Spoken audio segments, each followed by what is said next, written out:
আমি Nabid from my channel Nabid in motion.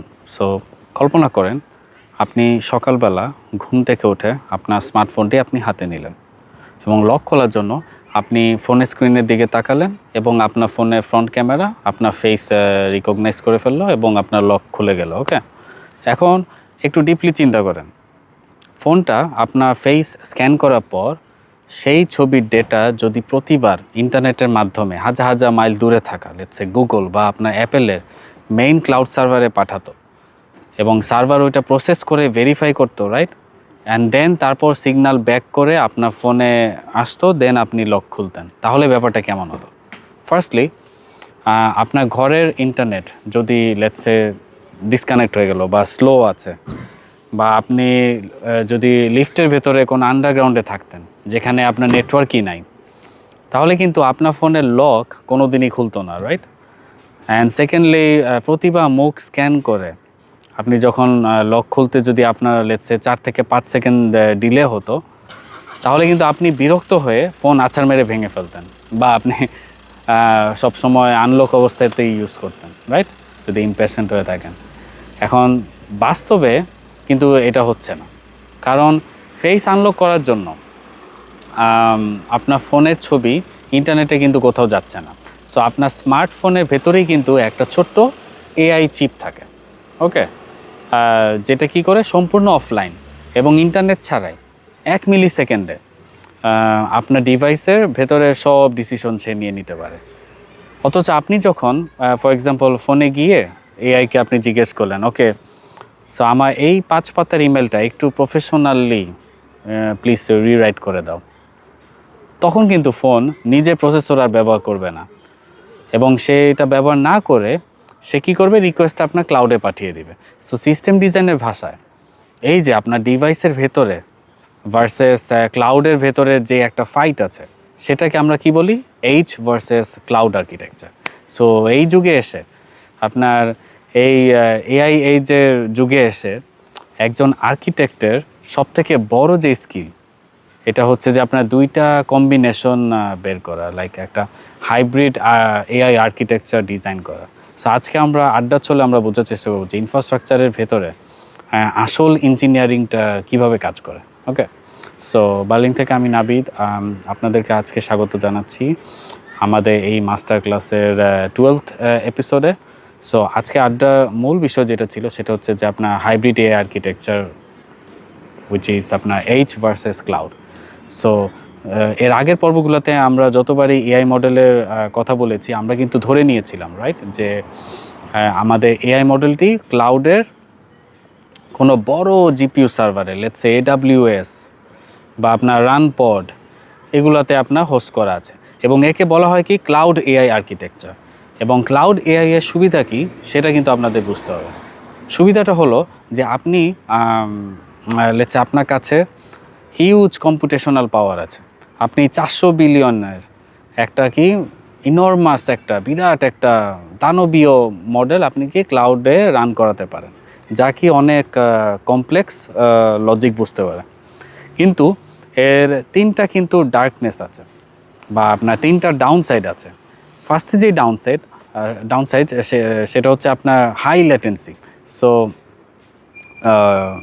High ল্যাটেন্সিটা কীভাবে কাজ করে, ফর এক্সাম্পল আপনার ডেটা ইউজারের ডিভাইস থেকে ক্লাউডে যাবে, রাইট, অ্যান্ড দেন প্রসেস হবে, তারপর সেটা ব্যাক হবে। সো নেটওয়ার্কের কারণে ল্যাটেন্সি সবসময় কিন্তু এখানে থাকবে, রাইট। দেন সেকেন্ড যেটা সেটা হচ্ছে আপনার সেকেন্ডটা হচ্ছে আপনার ফর এক্সাম্পল প্রতিটা রিকোয়েস্টের জন্য আপনাকে কিন্তু জিপিইউর বিল গুনতে হবে, রাইট, যেটা আমরা এর আগের পর্বতেও দেখেছিলাম। সো এটাকে আপনি টেকনিক্যাল ভাষায় বলতে পারেন ক্রেজি ক্লাউড কস্ট। ওকে, থার্ড যেটা আছে সেটা হচ্ছে আপনার প্রাইভেসি নাইটমেয়ার, উইচ ইজ কাস্টমাররা তাদের পার্সোনাল চ্যাট বা আপনার মেডিকেল রিপোর্ট বা banking data third party cloud সার্ভারে তারা কিন্তু পাঠায় দিতে অবশ্যই স্বাচ্ছন্দ্য বোধ করবে না, রাইট। আই মিন ইউরোপে তো অবশ্যই জীবনও করবে না, বাট বাংলাদেশে যেহেতু এআই লিটারেসি খুব কম, সো তারা অনেক সময় জেনে না বুঝেই তারা তাদের যে প্রাইভেট ডেটা আছে সেটা দিয়ে দেয়, অ্যান্ড দেন সেই ফ্রি এআই মডেল সেই ডাটার উপর ট্রেন করে শিখে ফেলে। সো এটা অনেক বড় সমস্যা বাংলাদেশে মানুষদের যাদের এআই লিটারেসি নাই। ওকে, কারণ আমাদের দেশে তো প্রচুর এআই ইনফ্লুয়েন্সার, তারা উল্টাপাল্টা এরকম কয়েকটা অ্যাডভার্টাইজিংয়ের জন্য পোস্ট দেয়, প্রম্পট দেয়, আপনারা খুশিতে সেই মডেল ইউজ করা শুরু করেন। আপনাদের জীবনের যত প্রাইভেট ডেটা আছে আপনারা দিয়ে দেখেন, কারণ আপনারা জানেনই না যে আপনাদের এই ডেটা কীভাবে ইউজ হচ্ছে, রাইট? তো আপনার ব্যাংকের ডেটা দিয়ে দেন, আপনারা ট্রানজ্যাকশন দিয়ে দিচ্ছেন, প্রাইভেট আপনাদের নাম, বার্থডে সব দিয়ে দিচ্ছেন, which is very wrong. So এটা একটা কনসার্ন। যাই হোক, এটা নিয়ে আমি অন্য সময় আরেকটা ভিডিও বানাবো। সো এই আপনার তিনটা যে আপনার ওয়ালের কথা আমি বললাম, এইটাকে আপনার ঘুরিয়ে দিতেই কিন্তু আপনার জন্ম নিয়েছে কি আপনার এই এআই বা আপনার এই যে অন ডিভাইস যেই এআই। সো আজকের যুগে মানুষের হাতে স্মার্টফোন থেকে শুরু করে আপনার ল্যাপটপ, এমনকি আপনাকে ম্যাকবুক বা উইন্ডোজে যেই পিসিগুলো আছে সেগুলোর ভেতরেও কিন্তু এখন অনেক পাওয়ারফুল প্রসেসর আছে, রাইট? বা আমরা এটাকে বলি এনপিইউ চলে এসেছে। সো আমরা যদি একটা ছোট সাইজের হাই কোয়ালিটি ওপেন সোর্স মডেলকে, যেমন 1 বিলিয়ন বা 3 বিলিয়ন প্যারামিটার, লামা বা ফাইট্রি, এইসব আর কি, এগুলো যদি আমরা কাস্টমারের নিজের ডিভাইসের মেমোরিতে ডাউনলোড করিয়ে সরাসরি অফলাইনে রান করতে পারি, ওকে, যেমন আপনি যদি সার্চ দেন ওলামা সার্চ দিতে পারেন বা আপনারা ওয়েব এলএলএম সার্চ দিতে পারেন, তাহলে এইসব ইনফ্রাস্ট্রাকচার কিন্তু এখন ব্যবহার করে অনেকেই, ওকে। সো তাহলে কিন্তু খেলাটা কিন্তু পুরোপুরি চেঞ্জ হয়ে যাবে, কারণ কাস্টমারের ডেটা তার ডিভাইসের বাইরে কোথাও কিন্তু যাবে না, which is privacy by design, okay. 100% আপনি প্রাইভেসি পাচ্ছেন এবং কোনো ইন্টারনেটও কিন্তু আপনার লাগছে না। সো জিরো নেটওয়ার্ক ল্যাটেন্সি এখানে। আর সবথেকে বড় যে কথা সেটা হচ্ছে আপনার কোম্পানির জিপিইউ বিল কিন্তু এক ধাক্কায় হয়ে যাবে শূন্য, কারণ কম্পিউটেশনাল পাওয়ারের যেই স্পেন্ডিংটা আছে, খরচটা আছে, সেটা কিন্তু কাস্টমার নিজের ডিভাইসের ব্যাটারি পুড়িয়ে দিচ্ছে, okay, which is energy. So আপনার সার্ভারের উপর কিন্তু কোনো লোডই পড়ছে না। So which is a very big deal, কারণ এখন এনার্জি যে অবস্থা এআই এর কারণে ডিমান্ড হিউজ, ওকে। সো এখন একজন সিস্টেম আর্কিটেক্ট হিসেবে আপনি কিন্তু নিশ্চয়ই ভাবছেন, আচ্ছা ভাই, তাহলে ছোট অফলাইন মডেল দিয়ে তো আমি বুঝলাম যে আমি চ্যাট করতে পারবো, কিন্তু কাস্টমার যদি হঠাৎ কোনো ডিফিকাল্ট কোনো লজিক্যাল কোড অ্যানালাইসিস করতে দেয়, তখন তো ছোট অন ডিভাইস মডেল অবশ্যই হ্যালোসিনেট করবে, রাইট? অর্থাৎ অ্যান্সার দিতে পারবে না। সো এই চিন্তাধারা ঠিক আছে, মানে আমি আপনার সাথে দ্বিমত পোষণ করছি না, আমিও এগ্রিড আপনার সাথে। এবং এখানেই কিন্তু একজন সাধারণ ডেভেলপার আর একজন প্রফেশনাল সিস্টেম আর্কিটেক্টের চিন্তার যেই পার্থক্য। সো আমরা জাস্ট 100% এইচ বা 100% ক্লাউডে কিন্তু যাব না, আমরা ডিজাইন করব কি একটা হাইব্রিড এআই পাইপলাইন, যার মূল আর্কিটেকচারাল হ্যাকটা হলো যে ইউজারের ডিভাইসের ভেতরে একটা ইন্টেলিজেন্ট ট্রাফিক রাউটিং সিস্টেম থাকবে, ওকে, একটা ইন্টেলিজেন্ট ট্রাফিক রাউটার থাকবে বা একটা লোকাল গেটওয়ে বসানো থাকবে। সো এটা কীভাবে কাজ করবে, এটা হলো যে অনেকটা এরকম যে ইউজার যখনই অ্যাপে কোনো প্রম্পট লিখবে, লোকাল রাউটার বা ক্লাসিফায়ার মডেলে প্রথমে সেই প্রম্পটের একটা কি ইনটেন্ট সে স্ক্যান করবে, ওকে। সো এখানে একটা ব্যাপার আছে, সো ইনটেন্ট সে স্ক্যান করবে। সো ইউজার হয়তো লিখবেন, ফর এক্সাম্পল আমি যদি আপনাদেরকে উদাহরণ দিই, আজকে আমার টু ডু লিস্টে কী কাজ আছে সেটা তুমি সামারি করো, অথবা ইউজার লিখতে পারে, আচ্ছা একটা ছোট ইমেল ফরম্যাট করে দাও। সো লোকাল রাউটার দেখবে যে এই কাজের জন্য কোনো হাই লেভেল কোনো হাই লেভেল প্রফেসর টাইপের আপনার ইন্টেলিজেন্সের কোনো দরকার নাই, ওকে। সো সে কী করবে, রিকোয়েস্টটা ক্লাউডে কিন্তু পাঠাবেই না, সে একদম অন ডিভাইস লোকাল মডেলকে দিয়ে কিন্তু অফলাইনে কয়েক মিলি সেকেন্ডে আপনার কিন্তু অ্যান্সারটা সে জেনারেট করে স্ক্রিনে আপনাকে ডিসপ্লে করে দেবে, এবং আপনার কিন্তু জিরো বিল লাগছে, বাট স্পিড কিন্তু সুপার ফাস্ট, ওকে। সো এইটা একটা গেল। দেন আরেকটা আমি যদি সিনারিও বলি, এটা হচ্ছে যে ইউজার এবার হঠাৎ করে একটা কঠিন টাস্ক দিবে, ফর এক্সাম্পল আমার এই পুরো বছরের বিজনেস ট্যাক্স ফাইলের ডেটা তুমি আমাকে অ্যানালাইসিস করে দাও, এবং একটা কি স্ট্র্যাটেজিক ফাইন্যান্সিয়াল প্ল্যান তুমি আমাকে বানিয়ে দাও, ফর এক্সাম্পল ইউজার এই প্রম্পটটা দিল। সো লোকাল রাউটার প্রম্পটের ডেপথ যখন দেখবে, সে কিন্তু বুঝতে পারবে যে এইটা অন ডিভাইসে ছোটো মডেলের একদম সাধ্যের বাইরে, ওকে।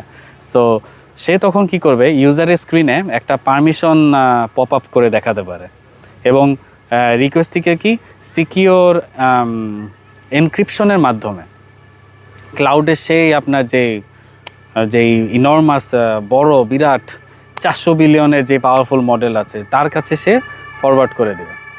এখন ক্লাউডে কি হবে, ক্লাউড মডেল তখন কি করবে, তার ফুল পাওয়ার খাটিয়ে তার যে কমপ্লেক্স রিজনিং ক্যাপাবিলিটি আছে সেটা ইউজ করে ফাইনাল আউটপুট কিন্তু সে রিটার্নও করে দেবে। সো একবার আপনারা ভেবে দেখেন, আপনার সিস্টেমে 80% সহজ রিকোয়েস্ট কিন্তু আপনার লোকাল ডিভাইসে কিন্তু সলভ হয়ে যাচ্ছে, রাইট? আর মাত্র 15-20% কমপ্লেক্স কাজের জন্য আপনার ক্লাউড জিপিইউ ব্যবহার করছে। ওকে, এখন এর ফলে কি হচ্ছে যে আপনার ইনফ্রাস্ট্রাকচারের যে বিল আছে সেটা কিন্তু আপনার 1 ধাক্কা 80% কমে যাচ্ছে, যেটা খুবই লাভজনক।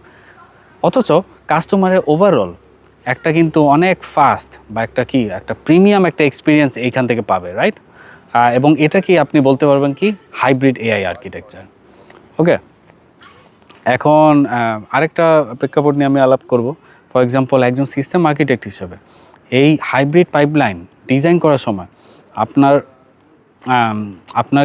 নেওয়া সবচেয়ে বড় এবং সবচেয়ে প্র্যাকটিক্যাল যেই ডিসিশনটা আছে, যেটাকে আমরা ট্রেড অফ বলি, সেইটা কোনটা, এটাও আপনারা একটু চিন্তা করে দেখেন। এটা অনেকটা এরকম যে এখানে আপনাকে কিন্তু একটা জিনিস ব্যালেন্স করতে হবে।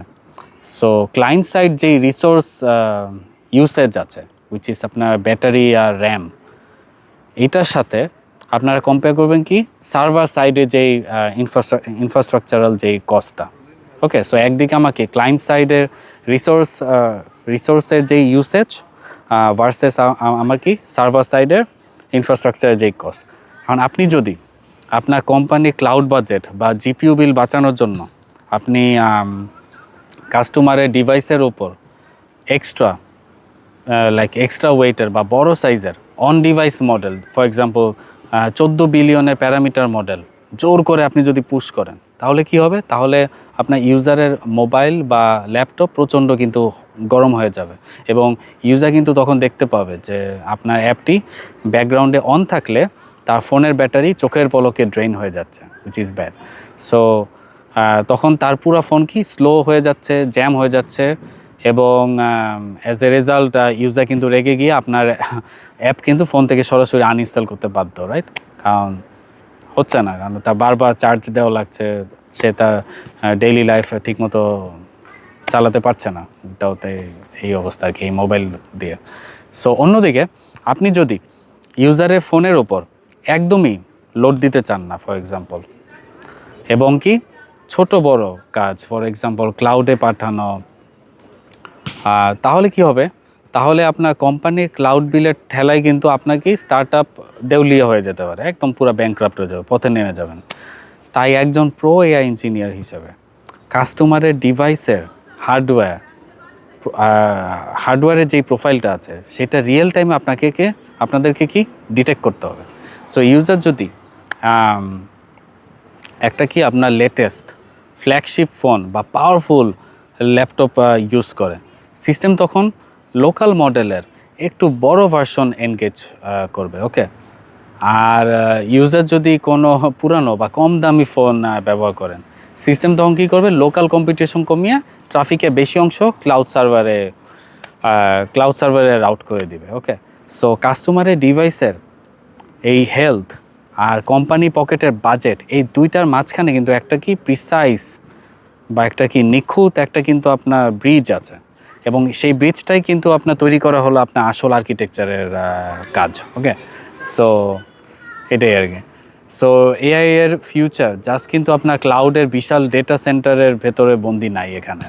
সো ফিউচার হচ্ছে কি আপনার এই হাইব্রিডিজম। ওকে, সো যেখানে কি আপনার ক্লাউডের যে আপনার ম্যাসিভ যে ইন্টেলিজেন্স আছে আর আপনার হাতের যেই ডিভাইসের অফলাইন স্পিড একসাথে মিলেমিশে হাইব্রিডভাবে তাদেরকে কাজ করতে হবে এবং এই হাইব্রিড আর্কিটেকচারের যেই ব্লুপ্রিন্ট আছে এবং যেটা যারা আর কি ডিজাইন করতে পারবে এই যুগে আর কি মডার্ন টেক ওয়ার্ল্ডে, তাদের ভ্যালু কিন্তু সবসময় টপ লেভেলে থাকবে। কারণ এখানে আপনার কিন্তু পিওর ইঞ্জিনিয়ারিং, এখানে আপনি এআই দিয়ে কিছু সলভ করতে হবে না। আপনার ইঞ্জিনিয়ারিং মাইন্ডসেট, আপনার সেই নলেজ থাকলেই কিন্তু আপনি এগুলা ঠিকমতো প্রপারলি আপনি এগুলা করতে পারবেন, এই ট্রেড অফগুলো বুঝতে পারবেন রিয়েল লাইফে কী হচ্ছে। সো সো আজকে ভিডিও শেষে আমি আপনাদের একটা প্রশ্ন ছুড়ে দিব যে আপনারা কি কখনো নিজেদের মোবাইল বা কম্পিউটারে সম্পূর্ণ অফলাইন কোনো open source model, for example ওলামা বা ওয়েব এলএলএম নিয়ে আপনারা কখনো কি আপনারা রান করেছেন কিনা সেটা আপনারা জানাতে পারেন, এবং অন ডিভাইস মডেলের স্পিড আর পারফরমেন্স আপনাদের কাছে কেমন লেগেছে যদি কেউ ইউজ করে থাকেন ইন কেস। কারণ অনেকে যারা থিসিস করেন, থিসিস অনেক সময় অনেকে ইউজ করে, বা রিসার্চ প্রজেক্ট বা আপনার ইউনিভার্সিটি কোনো প্রজেক্টে অনেকে ইউজ করে থাকতে পারেন। সো আশা করি আপনারা জানাতে পারেন। আর নেক্সট এপিসোডের জন্য আপনারা আমার চ্যানেলটা সাবস্ক্রাইব করতে পারেন, লাইক দিতে পারেন এবং কমেন্টে আপনাদের এক্সপিরিয়েন্স জানাতে পারেন, এই আর কি। সো মোটামুটি আমরা শেষের দিকে প্লেলিস্টে। সো দেখা হবে অন্য একটা ভিডিওতে। Thank you very much for watching. Tata, bye by.